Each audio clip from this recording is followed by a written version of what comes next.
Making music rules, and I think everyone should be able to do it. So I make a bunch of free instrument libraries that run inside of a free plugin that's compatible with all platforms and all major DAWs. If you want to check them out for yourself, you could find them for the low price of $0. And if you like my videos and want to support my ability to make more free stuff for everybody, then you could consider becoming a patron with the link down below. And that's it. That's my pitch. No mobile games or VPNs or meal kits or razors for your balls or whatever people are selling now. So, the end. Roll the video.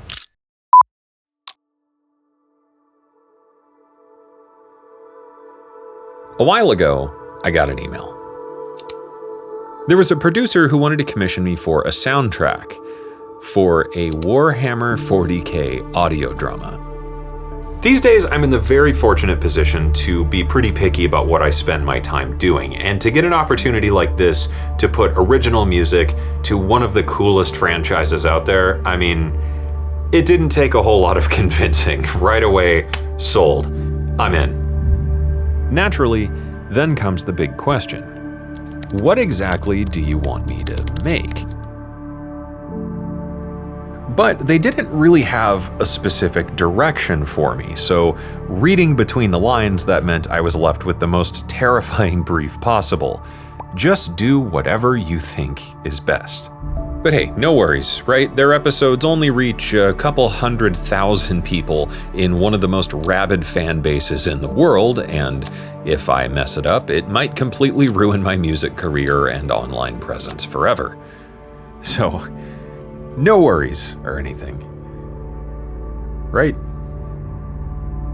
And now, here we are, at the end of a long road in finding the sound of the grim darkness of the 41st millennium. And god damn it, this project was fun.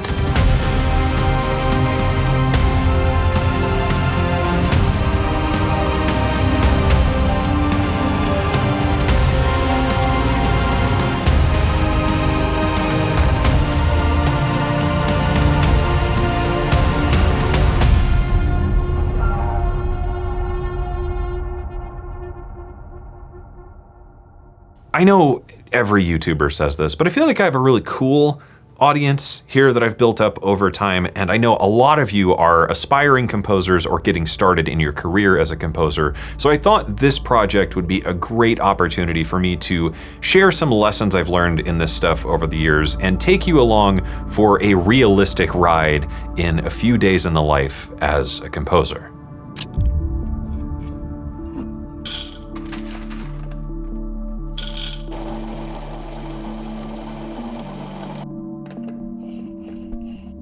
If I've learned one thing in these gigs over the years, it's that you encounter the same set of core problems that you have to overcome if you want to make it through to the other side.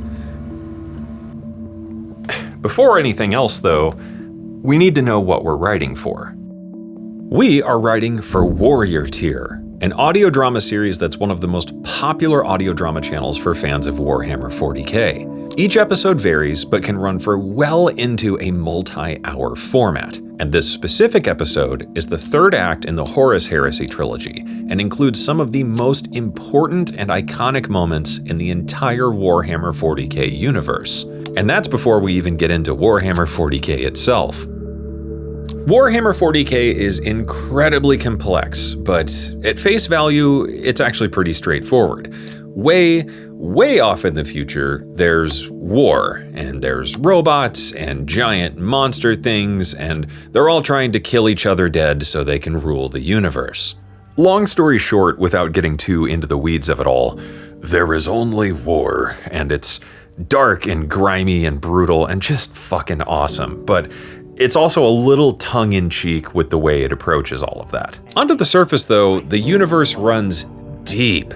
There are books and video games, short films, lore and wikis and discussion threads out the ears, and a community of fans from across the world with their own ideas about how all of this really comes together. And there's even a video with pretty detailed nipple painting instructions. The nipples. Now for this, we're going to start out with a base coat of Baneblade Brown, then shade over them with Reikland Flesh Shade. All that is to say, if there is one thing I'm working on that I really, really need to get right, it's this.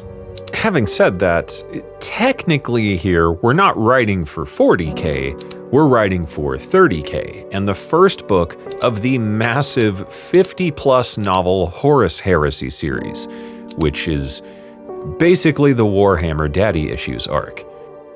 With the basic lore absorbed more or less and the stage now set, we arrive at the often overlooked part in the more glamorous, Instagram-worthy vision of composition, the beast of project management and logistics. And yeah, I know. Because this is a reasonably large-scale production with a few dozen people involved, it's important to get things organized and more importantly make sure everybody's on the same page. And for this, I really love a tool called Milanote, and this isn't sponsored or anything, I've been paying for this shit for years, it's just really, really good. So let me walk you through how I like to make a project management board for a score like this. Here, I'll put together a sheet of cues for the episode, then add some spots for the producer to fill out things like scenes for the score, any specific reference material, and anything else I might need to get things going and, more importantly, keep things on track. This isn't reserved for just big projects, though. I use this exact same framework for any creative project, from a, year-long soundtracking thing to a 2-week turnaround for an indie video game score. It's just a good way to make sure everything is well-managed and organized and professional. For every project I write on, I also like to try and establish a template, and I start from a blank slate so that I'm not just recycling ideas. For this score, I knew that the Solar 42 was one of the main instruments I wanted to use. I basically gave myself an internal goal of something like dark meets Chernobyl, and that's the direction I stuck with. I queued up a small orchestral template alongside the hardware I wanted to use, and that would be my basis for every single scene in the project to maintain a consistent sonic landscape that still felt fresh for the series. I had a pretty good sounding board here of material and ideas to pull from to start building the basis for everything, but this episode in particular had one very unique aspect to it with no real reference material available other than, I guess, a couple passing lines in a book, which meant that it was a pretty big pain in the ass if I'm being honest. There's one faction in this episode that speaks with music in the background that's performed by a group of players, and it's called the Aria. Basically, it's their way of communicating and having a sense of clarity and intention through harmonic tones. The problem is, this has never been shown before, so there's no canonical sound to it. This meant that not only did I have to invent something new, but also something that would be interesting. I started off by creating some new instruments with physical modeling because that felt like a natural jumping point to find a sound that felt different and almost kind of alien, but still conveyed a sense of intention. It was definitely a bit of a grind, but eventually I landed on something.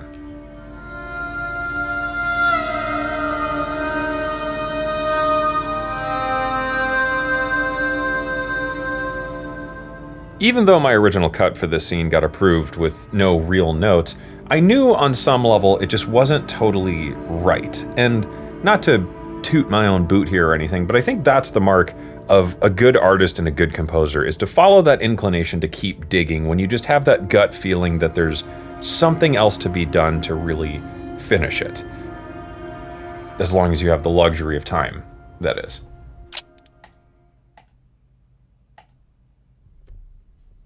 To add a little more sonic interest, I added a vocoder to the lead instrument line that completely transformed it into this weird, almost broken, futuristic hybrid instrument sound that was absolutely perfect.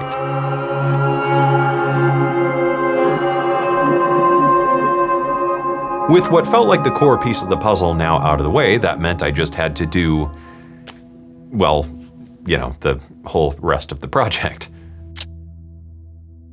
In most scenes, Warrior Tier had already placed music in them, and I had to write in between pieces of stock music and temp music. When you're working as a composer, especially in media stuff like this, you're often going to find yourself going up against temp music or temporary music. And this is something that editors will use just to facilitate getting an edit going so they can visualize a scene and the pacing of everything. And to be completely honest with you as a composer, most of the time your job is, hey, can you write a legally safe approximation of this thing we were using? And that's the reality of it. However, in cases like this where you do get more of a carte blanche license to make something interesting, that's the unspoken danger of temp music, is it can burrow into your mind as to what a scene should sound like, and everyone involved gets kind of attached to that. So that's the art, is trying to come up with, using your own unique voice as a composer, what the interpretation of that scene should be. Crafting a unique identity, whether it's a theme for a show or your own brand as an artist, is maybe the most essential thing to standing out in today's landscape. Warhammer itself definitely has a sound. It's dark and gritty and tends to lean somewhat orchestral. There are a few scores that stand out as fan favorites, and this means we have at least some expectations that we can leverage to build out a sonic template. But Warrior Tier's whole thing is that it's all just a bit different in the interpretation. This means we can't just write for the lowest common denominator here. And after all, that's kind of the point in hiring a composer instead of just slapping in stock music. We have to do something that the client is going to find interesting, and something that still feels authentically Warrior Tier. Scoring each scene is a unique challenge in its own right. Not only does each scene have some sort of narrative arc we have to follow with the music, we also have to keep an overall direction for the music consistent and write against stock music that's already in the edit. For each scene, I'd open up a session with my template and mark the in and out points, and then mark the key of the music before and after the cue I had to write to make sure it wouldn't break too far out of the range of things and feel weird and out of place. Then I'd mark any key points in the scene where things would shift or change or just need a little bit more punctuation to establish the overall arrangement. And I would do all of this before I even laid down a single note of music. Then I got to work.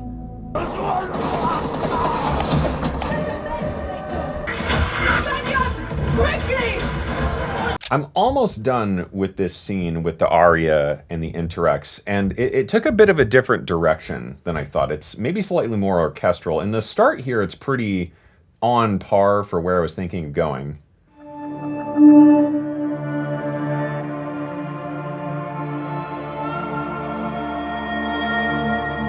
And we've got that weird vocoded thing going on, but there's a moment in the conversation where he talks about them being from the same world and why it's very significant that they would meet. So I ended up going for this really big orchestra.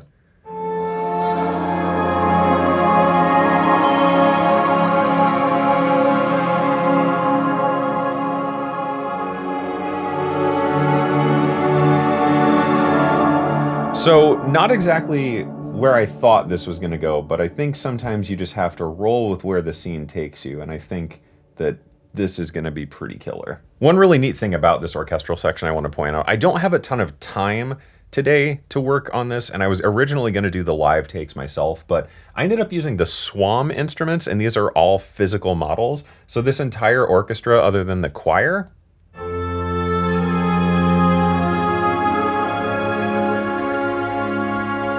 none of that's real at all. And that's so crazy to me, but it sounds really good. And I think that they're going to be pretty happy with this.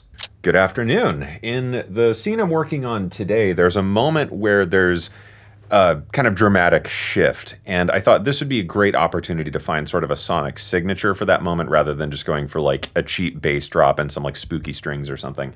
And I found something that kind of surprised me. So I have a drum machine here, and I figured out if you use the snare drum, but you turn off all the noise to it and just leave the tone, you get these really creepy, almost, I don't know, bell-like sounds. So I sampled that out into my session and just used some very subtle random pitch modulation to create this creepy microtonal bell thing that is incredibly uneasy, and I think it's super effective in the scene. So I'm pretty pretty happy with myself on that one. I think the word of the day is continuity and heat. It's like 12,000 degrees here.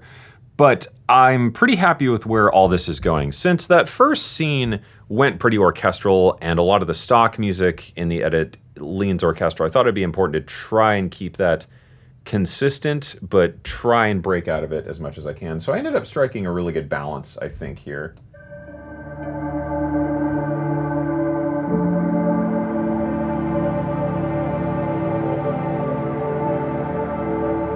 Where we've got some definitely synthetic elements, but there's strings and the piano sort of taking the lead. But on top of it all, I've got this really lovely pad I made on the Solar 42.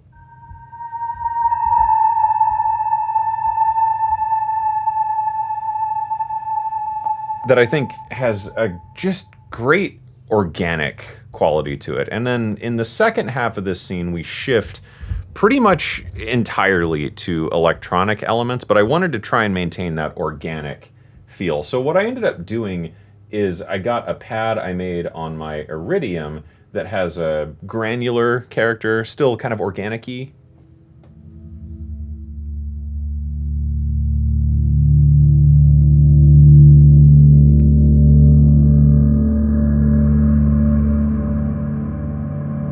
And I think that feels great. It starts very synth heavy, and then we get those kind of organic layers after the fact. And then I brought in the Polybrute for the underbed, kind of doing some bends and stuff, but really letting it be detuned and kind of broken.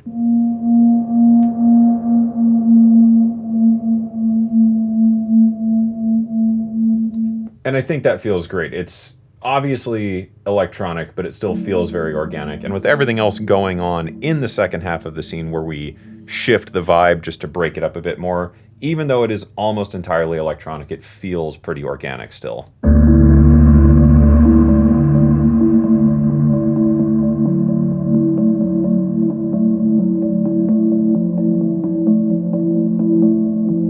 So I'm pretty happy with that. I think we're finding a really good direction for things, so onwards we go.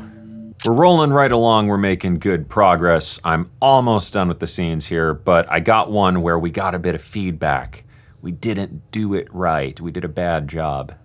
But not really, it was just that I didn't understand, I guess, some of the subtleties and subtext of the scene. I just, not being ultra familiar with this, I guessed, and I guessed wrong. But that's okay, it happens. Basically, there's a point in this conversation where things take a darker turn, and I read that as like, go very dark.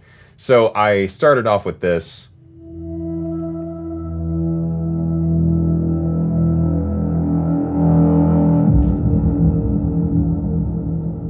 Pretty dramatic turn right there, going from a pretty chill cue. Lots of shimmer, reverb, stuff like that. It's very spacious, very ambient-y, hitting to that and then going ultra dark. Turns out that was way too much. But when something like this happens, what I like to do is just save my work before I rewrite it. So I ended up cutting out the second half of this cue and turning it into a separate project. So now my ultra dark scene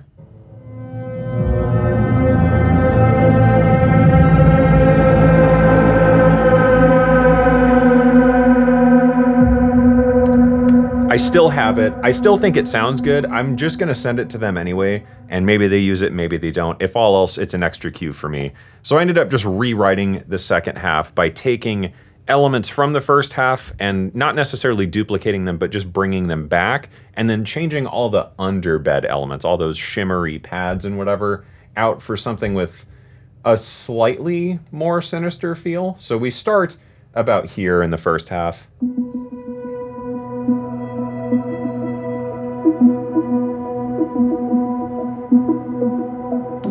Pretty neutral. And then in the second half, for the darker version, I kept that ARP going and some of the other elements, but shifted the underbeds.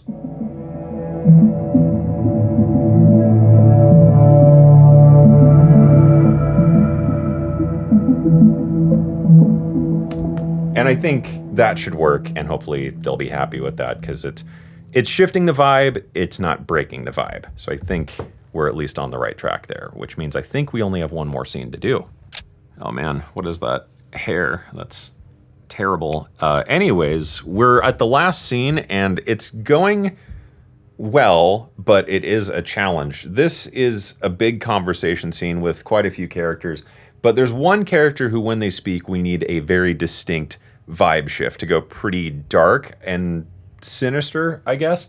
But it's only for like a couple beats in a pretty long conversation. So it's like the rest of it needs to remain pretty neutral. And then when this character talks, it's like go super dark for about 4 seconds and then immediately jump back to the very neutral vibe. Keep that for like 2 minutes, immediately jump back for like 8 seconds and then jump back again. And I guess as a producer, that's the benefit to having a composer, you know, someone who can walk that line and weave it together. But man, weaving that all together in a way that remains consistent without feeling like it breaks the track it's a real headache. This is the scene here, and you can see it really is just for like just a moment, go dark, normal, normal, normal, and then for just a moment longer, go really dark, and then it's all got to go back. So I'm trying to piece the puzzle together in a way where we've got some consistent things and then break it out a little bit. So what I ended up doing, I have some pads I made in pigments, and I ended up calling these bad pad in the track, and it sounds like this.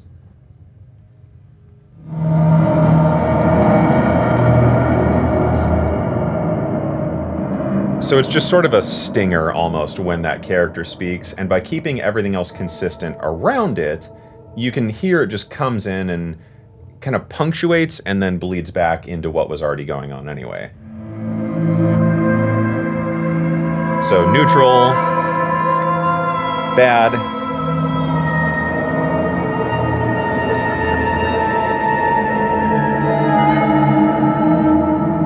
kind of let it breathe and then go back to normal.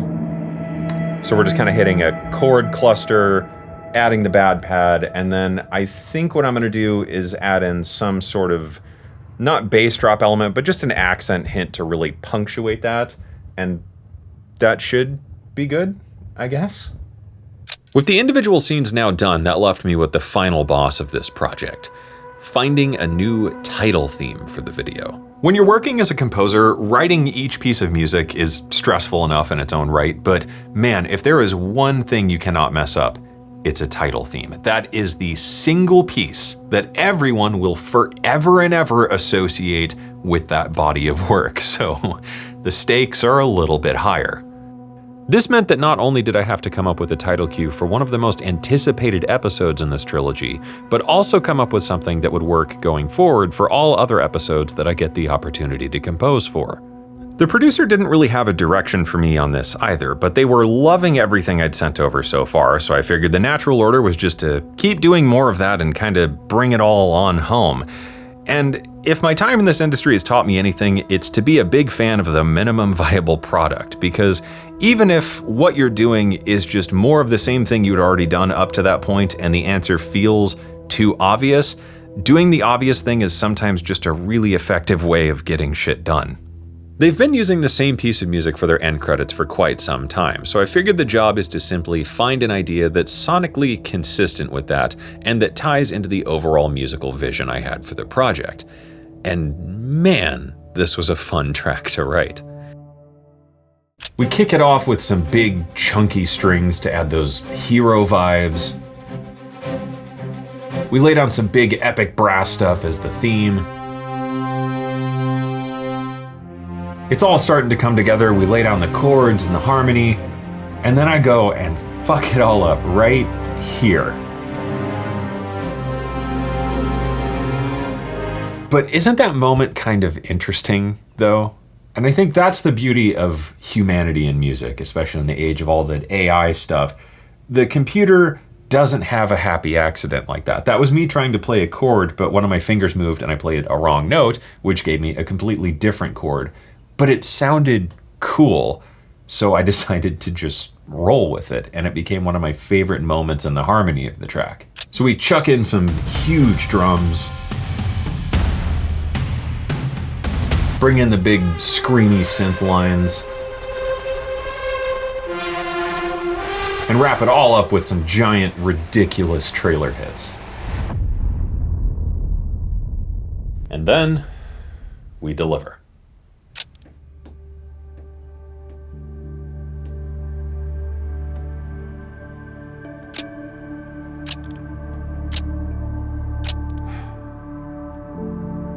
I hate to break it to you, but this is the part of the job they don't tell you about in music school, and how it feels like 90% of your time gets spent.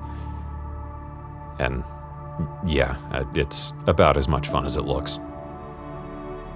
And that, my friends, has been a wild ride in a few days of the life of a composer in the modern age, I guess. And I know this video was different, but I had a good time making it. This was really, really fun, damn it. And maybe we'll do it again at some point. But for now, I guess, if there's anything I hope you take away from this video, it's that your music should always be fun to make. It should be a little bit challenging. It should always have that little piece of you sprinkled in it somewhere. Even if the thing you do, if people think it's like shitty or cringy or just annoying or whatever, if you keep at it over time, that's the thing that makes your music yours and what makes it valuable. And that's the thing that consistently has provided me the most amount of work. And the nice thing about that is, according to the experts of the internet, the only reason I even get opportunities like this is because I'm just some dipshit, jackass, know-nothing influencer, YouTuber with no actual talent or ability to make real music or whatever. And that means if I can do this, you absolutely can. And you know, if you're one of those people that happens to think that, then good, because that means you have literally no excuse to not only not be doing this, but be doing it better. And that idea fucking rules, doesn't it? So with that, I hope you enjoyed the soundtrack. I'm excited to see how the final episode comes together, but it's releasing in a little under 48 hours, which means I need to finish wrapping everything up here. And that means I will see you again at some point.